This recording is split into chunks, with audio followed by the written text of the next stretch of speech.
Deep in the void between galaxies, a research station spun slowly around a red dwarf star. The facility looked like a metal flower with dozens of petals, each one a different laboratory.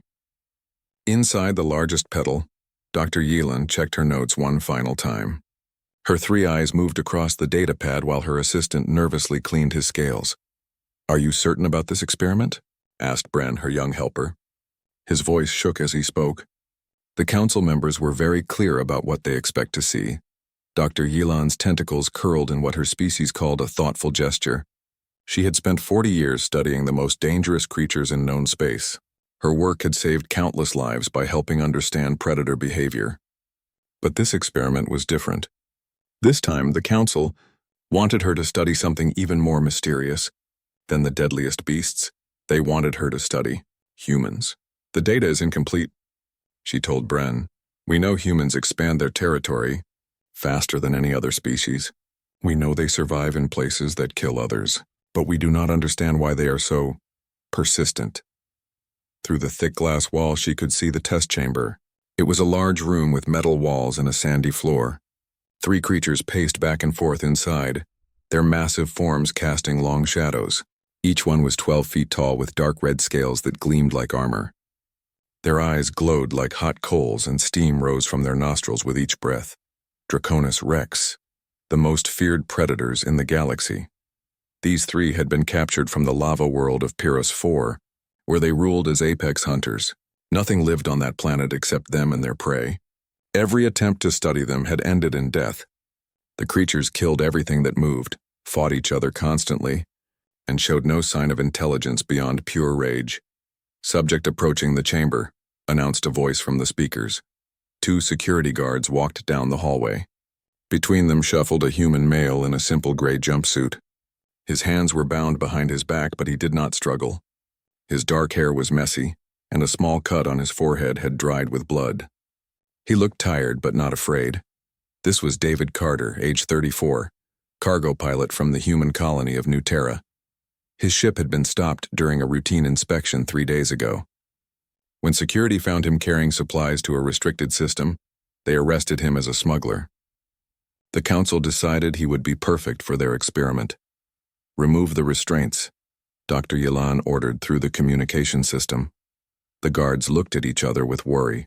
One of them, a tall creature with blue skin, spoke up. "Doctor, are you sure?" "The protocols say to keep all subjects secured until—" "Remove them," she said firmly. "How can we study natural human behavior if the subject is restrained?" The guards unlocked David's hands and pushed him toward the chamber door. The heavy metal barrier slid open with a loud hiss. David stepped inside and immediately stopped. The 3 dragons had frozen in place, staring at this new arrival. For a long moment, nobody moved. David stood just inside the doorway while the dragons watched him from across the room. Their tails swished back and forth and low growls rumbled in their throats. "Fascinating," whispered Dr. Yelan. "Look at his posture." David was not crouching in fear or preparing to run. He stood straight but relaxed, his arms at his sides. His breathing was slow and steady. Most remarkable of all, he was looking directly at the dragons without any sign of terror. "Why is he not afraid?" asked Bren. "Every species shows immediate fear response to Draconis Rex. The pheromones alone should cause panic." David took a careful step to his right, moving along the wall. The dragons tracked his movement but did not advance. The largest one, a female with scars across her snout, raised her head higher. The other 2, both males, spread out to block different escape routes, but David was not trying to escape. He found a spot near the corner and slowly sat down on the floor. He crossed his legs and placed his hands on his knees, then simply waited. "What is he doing?" muttered one of the observers. Dr. Yelan activated her recording equipment. "Subject has assumed a non-threatening position. Dragons are maintaining distance but showing signs of confusion rather than aggression." The female dragon took 3 steps toward David, then stopped. She tilted her head to one side, studying this strange creature that did not run or fight. Her companions flanked her, ready to attack if she gave the signal. David looked at each dragon in turn. His gaze was steady but not challenging. When he looked at the smaller male, he noticed the creature was favoring its left rear leg, an old injury, perhaps from a territorial fight. "Hello there," David said quietly. His voice was calm and low.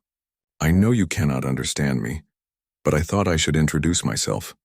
My name is David. The dragon's ears perked up at the sound of his voice. They had heard many sounds in their lives, the roar of volcanoes, the screams of prey, the clash of battle. But they had never heard anything like this gentle tone. Hours passed. David remained in his corner, occasionally speaking in soft tones. He told the dragons about his home planet, about flying cargo ships between the stars, about the sunset he had watched the night before his arrest. The words meant nothing to them, but the rhythm of his voice was soothing. The dragons began to relax. They stopped pacing and settled onto the warm sand floor. The female remained alert, but the two males started grooming themselves, a sign that they felt safe. In the observation room, several council members had arrived to watch the experiment. They whispered among themselves, clearly disappointed by the lack of violence. "When will we see the human's true nature?" asked Commander Roku, a military officer with silver scales. "My reports show that humans become savage when threatened. Perhaps we need to increase the stress levels." "Patience," said Dr. Yilan. "We are learning something important here. We are learning that our money is being wasted," snapped Roku. "I was told we would see human aggression, not this sitting around." As if responding to their conversation, something changed in the chamber. The smaller male dragon had stood up and was breathing heavily. His scales had dulled to a gray color and he swayed slightly on his feet. David noticed immediately. He had been watching the dragons carefully, learning their body language and behaviors. This looked like dehydration or heat exhaustion. Without hesitation, David reached for his water bottle. It was the only possession the guards had left him. He stood up slowly, making sure not to startle the dragons, and walked toward the distressed male. The female dragon growled a warning, but David ignored her. He stopped a few feet from the male and held out the water bottle. "Easy, friend," he said softly. "You look like you need this more than I do." The male dragon stared at the offered bottle. Water was precious on Pyros 4. It came only from underground springs that were fiercely defended. No creature had ever offered to share water with a dragon. David set the bottle on the ground and backed away. The male approached cautiously, sniffed the container, then knocked it over with his claw. Water spilled across the sand. Instead of getting angry, David smiled. "Smart," he said. "You want to make sure it is safe." The male licked the wet sand, tasting the water. Finding it clean, he lapped up what he could. The other dragons watched this interaction with growing interest. "Impossible," breathed Commander Roku. "The human just sacrificed his only water for a creature that could kill him in seconds." Dr. Yilan's tentacles trembled with excitement. "This changes everything," she whispered. "We are not seeing human aggression or fear. We are seeing something else entirely." The female dragon approached David slowly. She did not threaten or growl. Instead, she lowered her great head until her eyes were level with his. They stared at each other for a long moment. Then the dragon did something that had never been recorded in all the years of study. She bowed her head slightly, just a tiny dip that acknowledged David's kindness to her companion. David bowed back. In that simple exchange, something fundamental shifted in the chamber. The dragons began to see David not as prey or threat, but as something new. Something that showed respect and kindness even to dangerous strangers. As the artificial day cycle dimmed to evening, the three dragons settled into their usual sleeping formation. But instead of excluding the human from their space, they left room in their circle. David understood the invitation. He walked over and settled down between them, close enough to share their warmth but far enough to give them space. For the first time in the history of the research station, a human slept peacefully surrounded by apex predators. In the observation room, Dr. Yilan worked through the night analyzing every moment of what she had witnessed. The data challenged everything they thought they knew about humans, about dragons, and about the nature of intelligence itself. Tomorrow would bring new discoveries. But tonight, she could only stare in wonder at the impossible scene in the chamber below. The second day brought visitors to the research station. Dr. Yilan woke to find 3 council ships docked at the main port. Important officials had come to see the human experiment for themselves. She rushed to the observation deck with her morning meal still clutched in her tentacle. Inside the test chamber, David was already awake. He sat cross-legged near the center of the room, watching the dragons as they stirred from sleep. The largest female stretched her wings, each one spanning nearly 20 feet.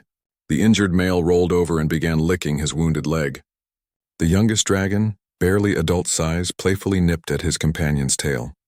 "Remarkable," said a voice behind Dr. Yelan. She turned to see High Researcher Vem, one of the most respected scientists in the council. His crystalline body sparkled in the artificial light. "Your report suggested unusual behavior, but seeing it myself is quite different." "Good morning, High Researcher," Dr. Yelan replied with a respectful bow. The interactions have become even more complex since yesterday. They watched as David stood and walked to different corners of the chamber. He seemed to be inspecting something, though the observers could not tell what. The dragons followed his movements with interest but no alarm. "What is he doing?" asked Vem. Before Dr. Yelan could answer, David began making marks in the sand with his finger. He drew simple shapes and lines, creating a rough map of the chamber. Then he pointed to different areas and spoke to the dragons in his calm voice. "I think this corner gets the best sunlight," David said, gesturing to a spot near the east wall. "And this area stays cooler during the hot cycle. You might want to move your sleeping area over there." The dragons tilted their heads at his words. They could not understand the language, but his gestures and tone were clear. He was trying to help them be more comfortable. The female dragon, whom David had started calling Ember in his mind, walked to the spot he had indicated. She tested the temperature with her claw, then looked back at him with what almost seemed like approval. "He is teaching them," whispered Vem in amazement. "A human is teaching Draconis Rex about habitat optimization." More officials arrived throughout the morning. General Thok came with his military advisors. Ambassador Len brought her diplomatic staff. Even the elderly council Elder Wise Wind made the journey, supported by her floating chair. They all expected to see a human driven mad with fear or fighting desperately for survival. Instead, they watched David gently examine the injured male dragon's leg wound. "Hold still, friend," David murmured, using the same tone he had heard veterinarians use with frightened animals. "Let me see what we are dealing with here." The dragon, whom David called Ash, allowed the inspection. The wound was infected and had not healed properly. David frowned as he studied it. "Dr. Yelan," he called out, knowing the aliens were watching. "This dragon needs medical attention. The infection could spread to the bone if left untreated." In the observation room, several officials muttered among themselves. It was unprecedented for a test subject to make demands of the researchers. "Ignore him," advised General Thok. "The experiment parameters do not include medical intervention for the dragons, but..." Dr. Yelan was studying her medical scanners. "Actually, the human is correct. The infection levels are dangerous. If the dragon dies from sepsis, it will compromise our research data." "Then remove the injured animal and replace it," suggested the general. "No," said Elder Wisewind firmly. Her ancient voice carried the authority of centuries. "The human has formed bonds with these specific creatures. Changing subjects now would invalidate everything we have learned." Dr. Yelan made her decision. She authorized the medical team to provide basic wound care supplies through the chamber's delivery system. A small panel opened in the wall, revealing antiseptic, bandages, and pain medication. David retrieved the supplies with obvious relief. He had been worried about Ash all night. The dragon watched curiously as David cleaned the wound with gentle movements. When the antiseptic stung, Ash growled softly, but he did not pull away. "I know it hurts," David said soothingly, "but this will help you heal." The other dragons gathered around to watch this strange ritual. They had never seen medical care before. On Pyros 4, injured dragons either healed on their own or died. The concept of one creature helping another recover was foreign to them. As David worked, he began to hum a simple tune his mother had sung to him as a child. The melody was soft and repetitive, designed to calm nervous emotions. The dragons' breathing slowed as they listened. Even the observers in the research room felt their stress levels decrease. "What is that sound?" asked Ambassador Len. "Music," replied Dr. Yelan, consulting her cultural database. "Humans use organized sound patterns to influence emotional states. It appears to work on dragons as well." When David finished treating the wound, he sat back to admire his work. The bandage was neat and secure, and Ash's eyes already looked clearer. The dragon nuzzled David's shoulder gently, a gesture of gratitude that made several observers gasp. Did you record that interaction? Elder Wisewind asked urgently. Every second, confirmed Dr. Yelan. This is the first documented case of a Draconis Rex showing gratitude to another species. The afternoon brought new surprises. David had found a loose piece of metal near the chamber wall, probably dropped during construction. He spent hours bending and shaping it with his bare hands, creating a crude tool. The youngest dragon, Cinder, watched with fascination as David used his improvised tool to dig small holes in the sand. He filled them with water from his daily ration, creating drinking pools in different areas of the chamber. Why multiple pools? Vem wondered aloud. They soon had their answer. Each dragon preferred a different water temperature. Ember liked hers warm, heated by the chamber's thermal vents. Ash preferred cooler water that soothed his injury. Cinder enjoyed splashing in shallow pools where he could play. David had observed their individual preferences and accommodated each one. This level of detailed observation is remarkable, noted Dr. Yelan. He is demonstrating advanced behavioral analysis without any scientific training, or, suggested General Thok darkly, he is manipulating them for his own purposes. Perhaps he plans to use them as weapons when the time is right. Their debate was interrupted by activity in the chamber. Cinder had found David's metal tool and was examining it with great interest. Dragons were intelligent creatures despite their reputation for mindless aggression. They could use simple tools in the wild, though it was rarely observed. Cinder tried to copy David's digging technique. His claws were too large for precise work, but he managed to create a rough hole in the sand. David praised him enthusiastically. Excellent work, David said, clapping his hands. You are a fast learner. The young dragon's eyes brightened at the positive attention. He dug another hole, this one closer to perfect. David rewarded him by sharing some of his food ration. This triggered something unexpected. Ember approached with a piece of her own food, a chunk of synthesized meat from the feeding system. She dropped it near David's feet, then backed away expectantly. She is trying to feed him, breathed Ambassador Len. Dragons only share food with their own offspring or mates. David understood the significance of the gesture, even if he did not know dragon customs. He accepted a small piece of the meat and ate it, though the taste was terrible. His expression of gratitude made Ember rumble with pleasure, a sound none of the observers had ever heard from a dragon before. As evening approached, the dragons began exhibiting new behaviors. They groomed each other more frequently, communicated with soft vocalizations instead of growls, and showed increased playfulness. Most remarkably, they included David in all these activities. When Ember groomed her companions, she also gently cleaned David's hair with her careful claws. When Ash and Cinder played together, they invited David to join their games. When the dragons settled down for the night, they arranged themselves in a protective formation around the human. In the observation room, the officials watched in stunned silence.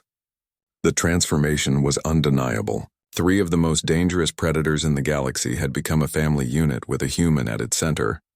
This changes everything we know about interspecies relationships, Elder Wisewind said finally. If humans can form these bonds with apex predators, what else might be possible? General Thok was not convinced.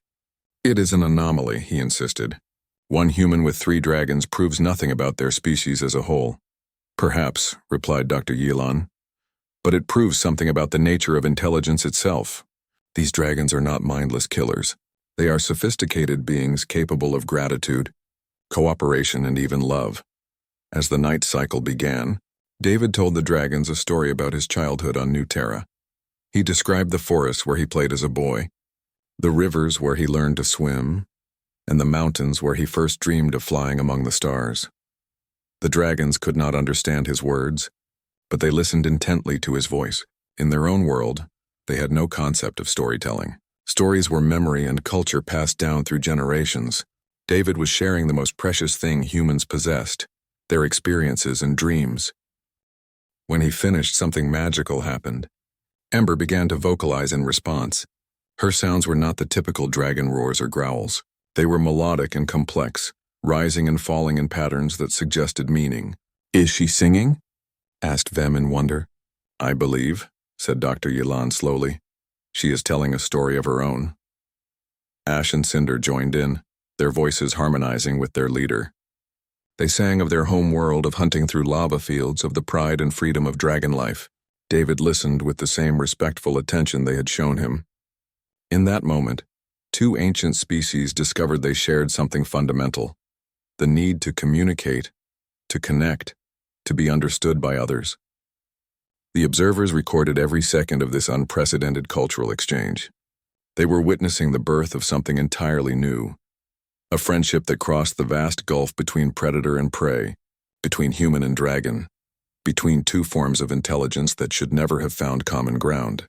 But they had found it in the most unlikely place and under the most difficult circumstances. And tomorrow would bring even greater revelations. Rain fell against the station's outer hull, creating a gentle drumming sound that echoed through the corridors. Inside the dragon chamber, David had learned to read the subtle signs that meant the artificial weather system was activating. He moved to help his companions prepare for the downpour. 3 days had transformed everything. The dragons no longer saw him as a strange intruder in their space. David had become part of their pack, their family. He knew each of their personalities as well as he had known his human friends back home. Ember was the natural leader, wise and protective. She made decisions for the group and watched over the others with fierce devotion. When David had trouble reaching the high water dispensers, she would lower her great head so he could climb onto her neck and reach them easily. Ash was the gentle giant, still recovering from his leg injury but growing stronger each day thanks to David's care. He enjoyed quiet moments and seemed to understand David's need for companionship. Often he would settle beside David during rest periods, sharing his warmth and steady presence. Cinder was the curious youngster, full of energy and questions. He followed David everywhere, copying his movements and trying to understand human behavior. When David exercised each morning, Cinder would attempt the same motions with his much larger dragon body, creating an amusing sight that never failed to make David smile. The artificial rain began to fall through the chamber's ceiling vents. Most species would seek shelter, but dragons loved water. It reminded them of the steam vents on their homeworld. They spread their wings and let the droplets cool their scales. David had initially tried to avoid the rain, but the dragons had other ideas. Ember gently pushed him into the shower with her snout, then stood over him like a living umbrella while still allowing him to get wet. "I guess this is how dragons show affection," David laughed, wiping water from his eyes. In the observation room, a heated argument was taking place. Commander Roku had arrived with news that made everyone uncomfortable. High Command was growing impatient with the experiment. They wanted results, preferably violent ones that confirmed their theories about human aggression. "The Council expects to see the human's true nature," Roku insisted, his scales flashing with agitation. 3 days of this peaceful nonsense proves nothing. We need to increase stress levels immediately." Dr. Yelan stood firm against the pressure. "This is exactly what we should be documenting. The human is displaying remarkable adaptive behavior. His ability to form bonds across species barriers could revolutionize our understanding of intelligence." "Bonds?" scoffed Roku. "These are trained responses. The human is manipulating simple-minded predators for his own survival." Elder Wisewind spoke from her floating chair. "If that were true, Commander, then the human would be demonstrating intelligence far superior to anything we have recorded. Either way, we are learning something valuable." The argument was interrupted by activity in the chamber. David had noticed something troubling about Cinder's behavior. The young dragon was scratching at his scales more frequently and seemed restless during feeding time. "What is wrong, friend?" David asked, approaching carefully. Cinder allowed David to examine him closely. What David found made him frown with concern. Several of the dragon's scales were loose and discolored. This could be a sign of malnutrition or stress-related illness. "Dr. Yelan," David called to the observation windows. He knew they were watching, though he could not see them through the one-way glass. "Cinder needs different food. His scales show signs of mineral deficiency." The researchers checked their dietary programs.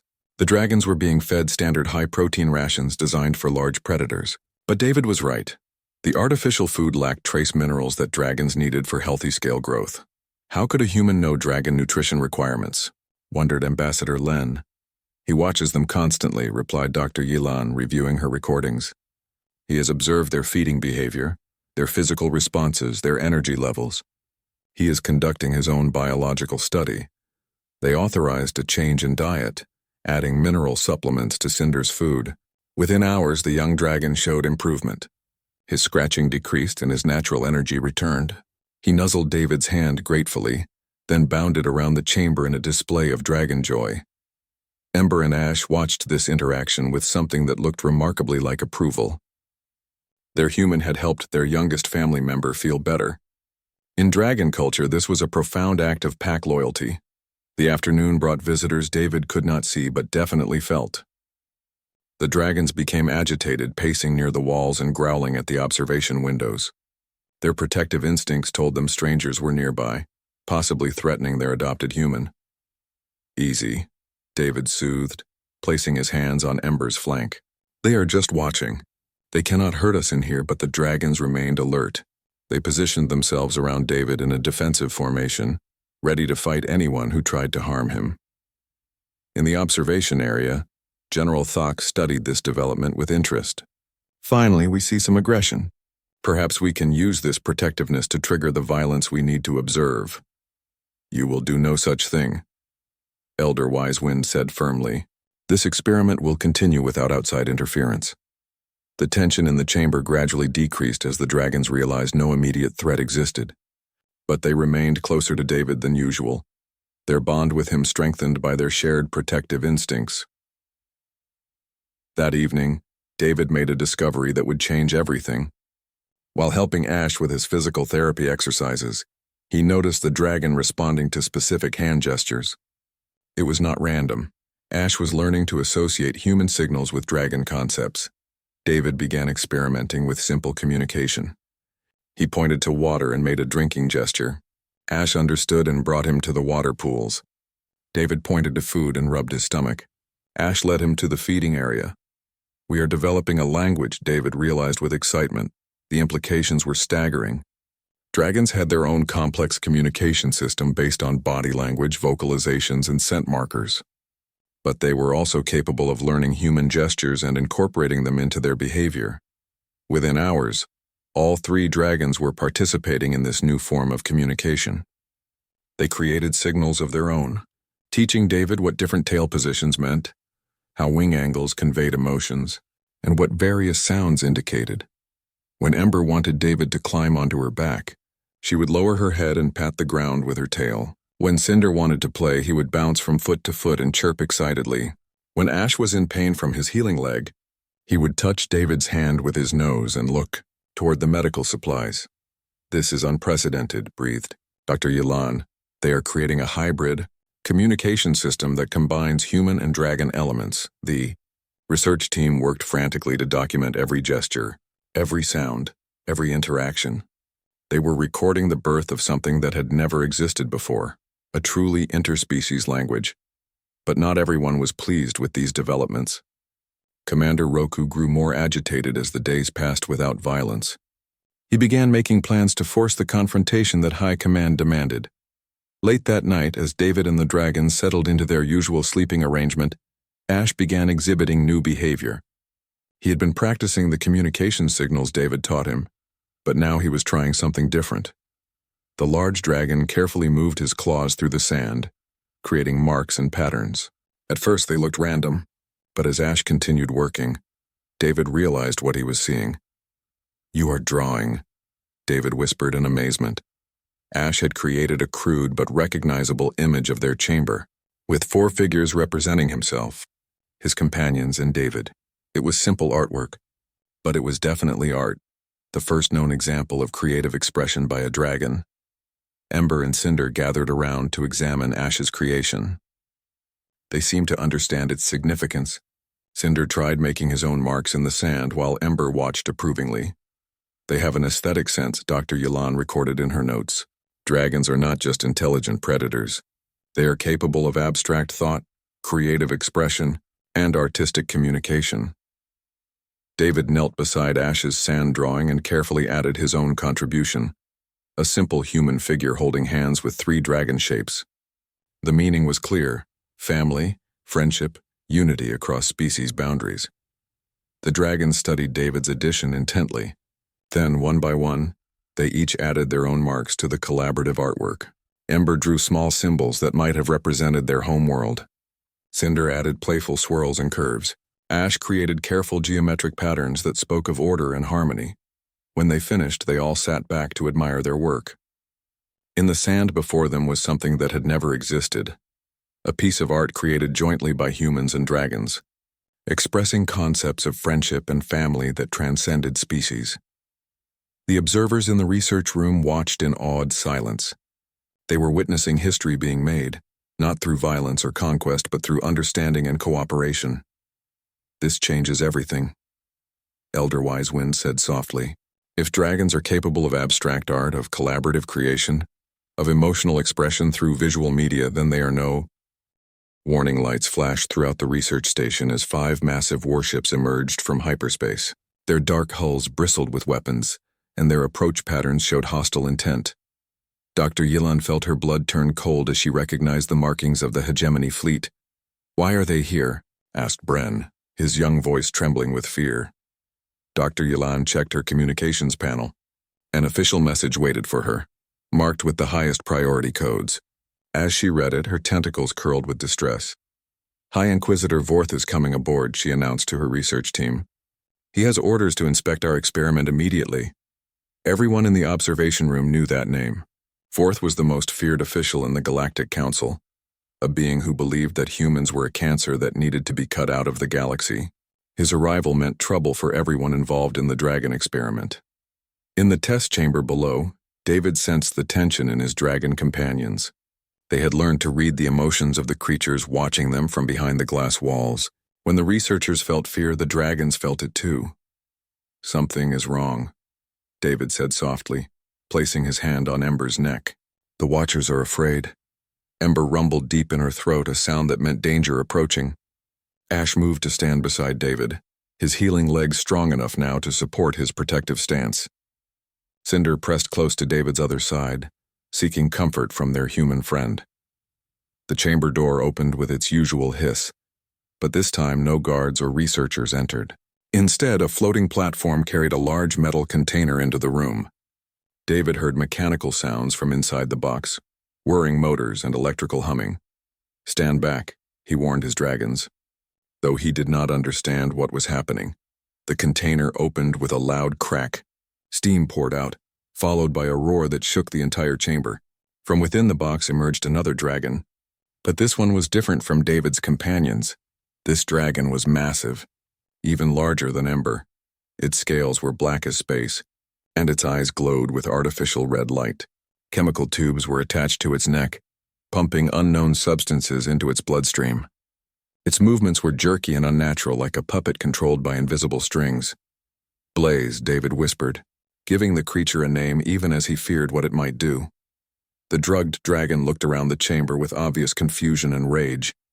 The chemicals in its system had stripped away its natural intelligence, leaving only primitive aggression. It saw 4 potential threats and prepared to eliminate them all. In the observation room, High Inquisitor Vorth watched with satisfaction. He was a tall creature with silver skin and eyes like black holes. His voice carried the authority of absolute power. "Now we will see the human's true nature," he declared. "When faced with real danger, all species revert to their basic instincts. The human will either run like a coward or fight like a savage," Dr. Yilan protested desperately. "This violates all research protocols. You are contaminating our experiment with artificial variables." "Your experiment has failed to produce useful data," Vorth replied coldly. 3 days of peaceful interaction tells us nothing about human combat capabilities. This will correct that deficiency." The drugged dragon launched itself at David with terrifying speed. But before it could reach him, Ember threw herself into its path. The 2 dragons collided with a sound like thunder, their claws and teeth flashing in combat. Ash and Cinder immediately joined the fight, trying to protect their human family member. But the drugged dragon was larger and stronger than any of them. Its artificial rage made it immune to pain and fatigue. David found himself in the middle of a battle unlike anything he had ever seen. Dragons fought with primal fury, using claws, teeth, wings, and tails as weapons. The sound was deafening, and the air filled with the smell of blood and burnt scales. "Stop," David shouted, but his voice was lost in the chaos. He realized that his friends were losing. The drugged dragon was too powerful, and the chemicals had made it nearly unstoppable.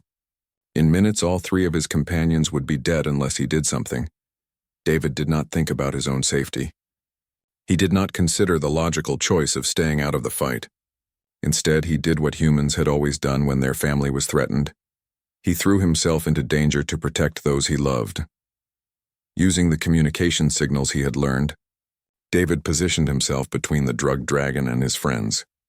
He spread his arms wide and stood as tall as possible, making himself look larger and more threatening. "Enough," he shouted, putting all his authority into his voice.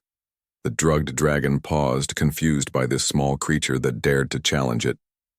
In that moment of hesitation, David began using every technique he had learned about dragon body language.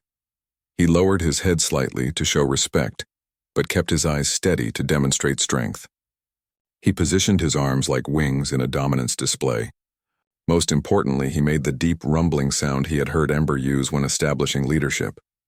The sound that came from David's throat was not quite human and not quite dragon. It was something new, a hybrid communication that combined both species in a way that had never existed before.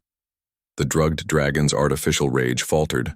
Somewhere deep in its chemically clouded mind, it recognized something familiar. This small creature was using proper dragon protocols, showing both respect and authority in exactly the right combination. David pressed his advantage. He moved slowly toward the injured dragon, maintaining his dominance posture while making soothing sounds. His friends watched in amazement as their human took control of a situation that should have been impossible to resolve.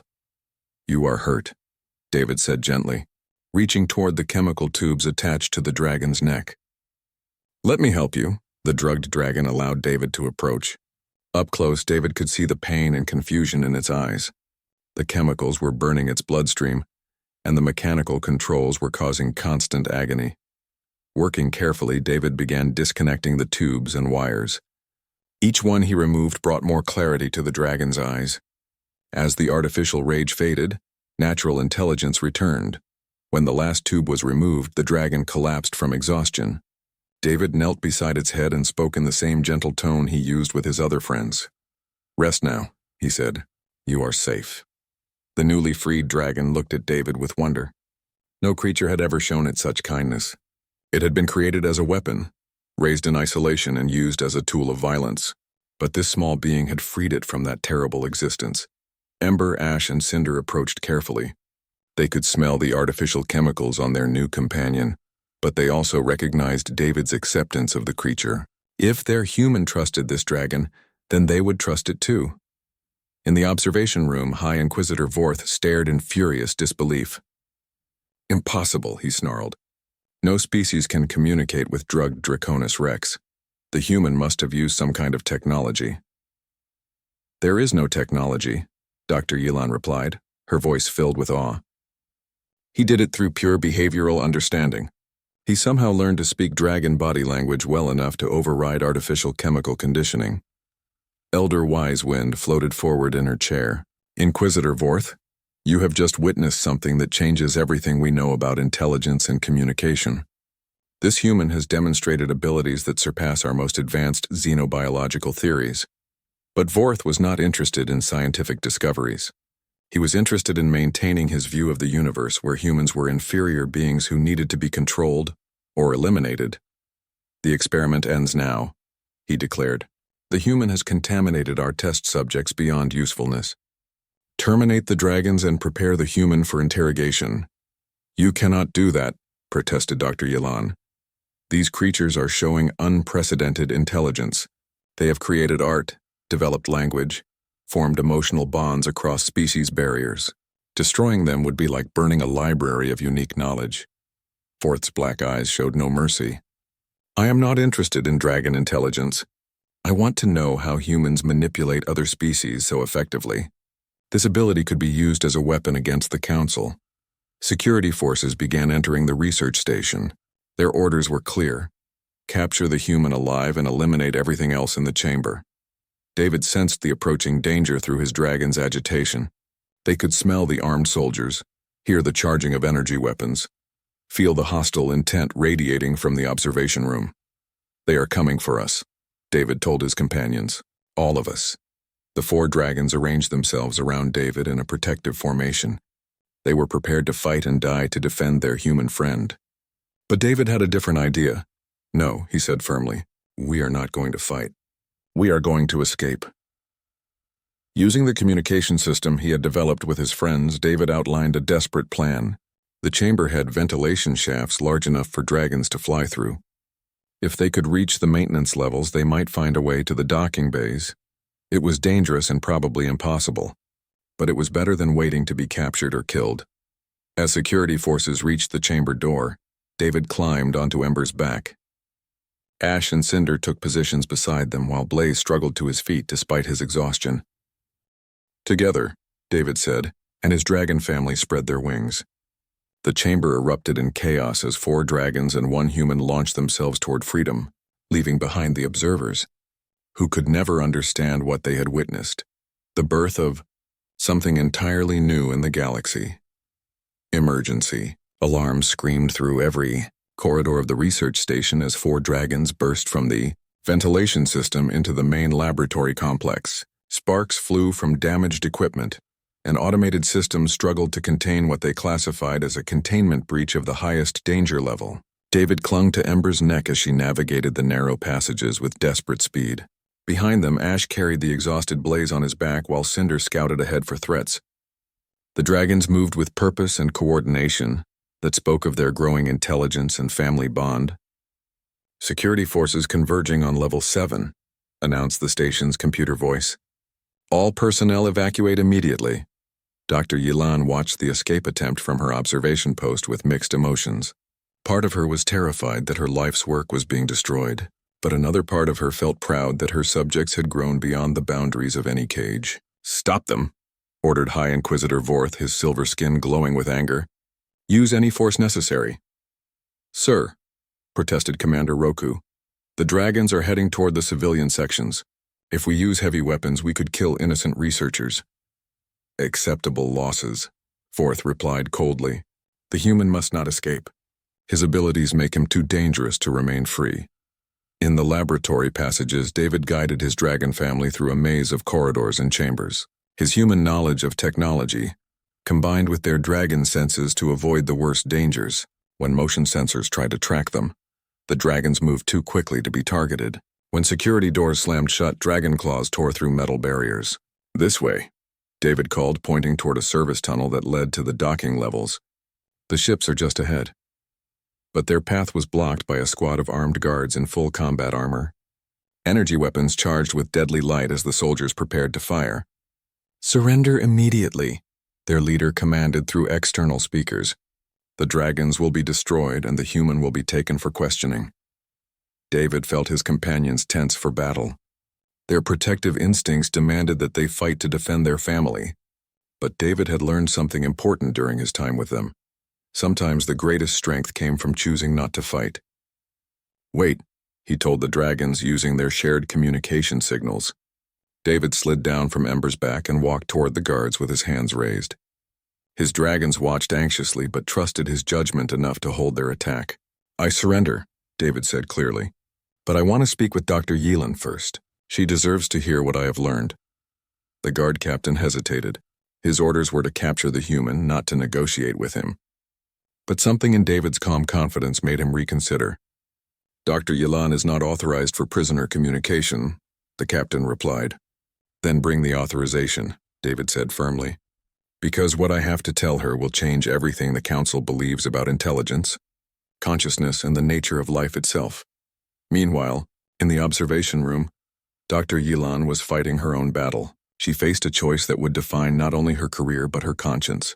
High Inquisitor Vorth had ordered her to falsify her research data, to report that the experiment had failed, and that humans showed only primitive aggression when threatened.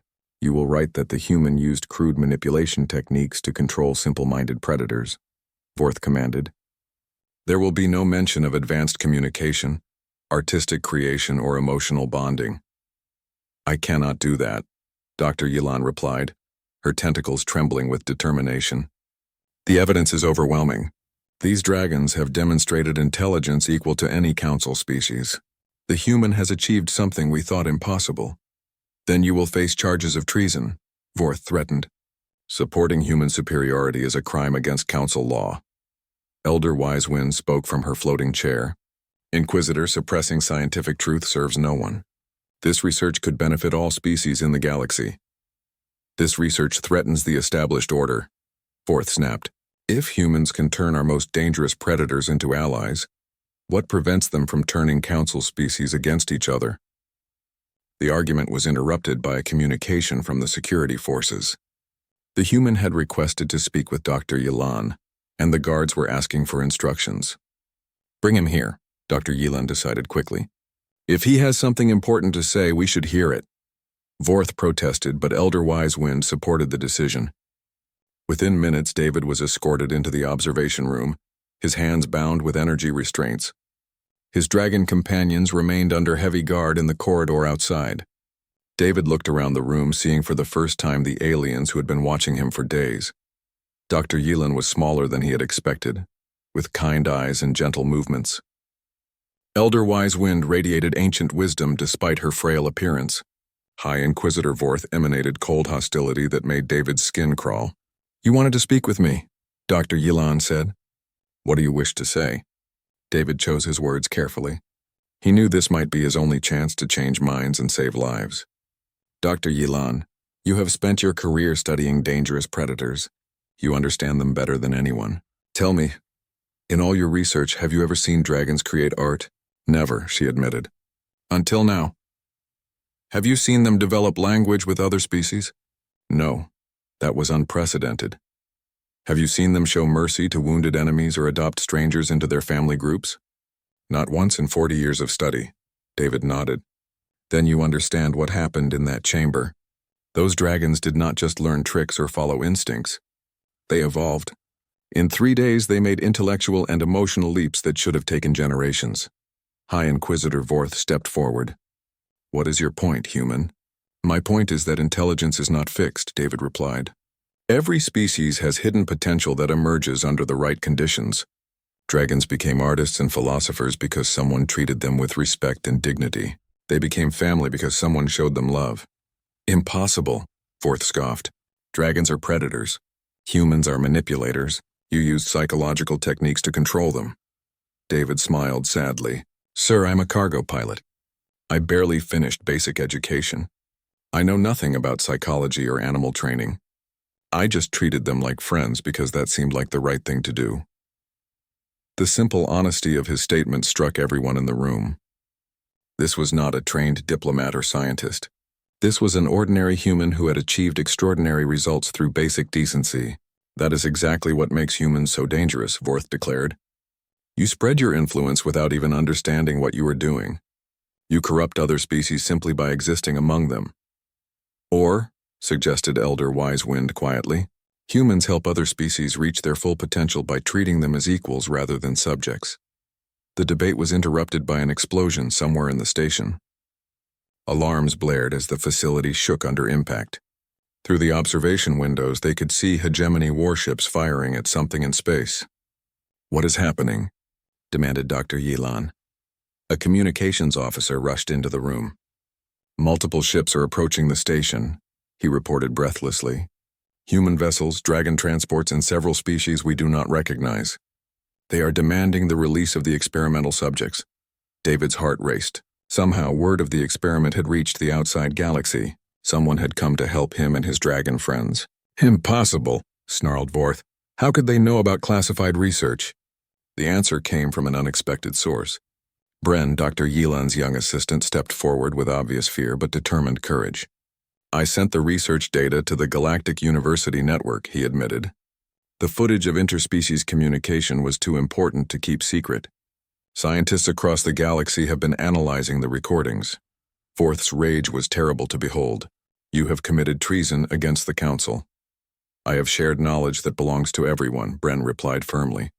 What we witnessed here changes everything we know about consciousness and intelligence. The station shook again under weapons fire.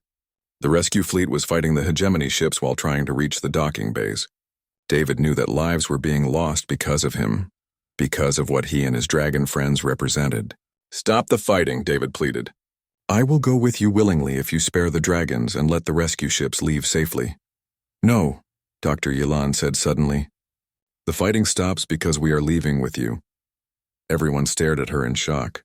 She turned to face High Inquisitor Vorth with new determination. I resign from council service, she announced. This research belongs to all species, not just the hegemony. I will continue my work in free space where knowledge can be shared openly. Bren stepped beside his mentor. I resign as well.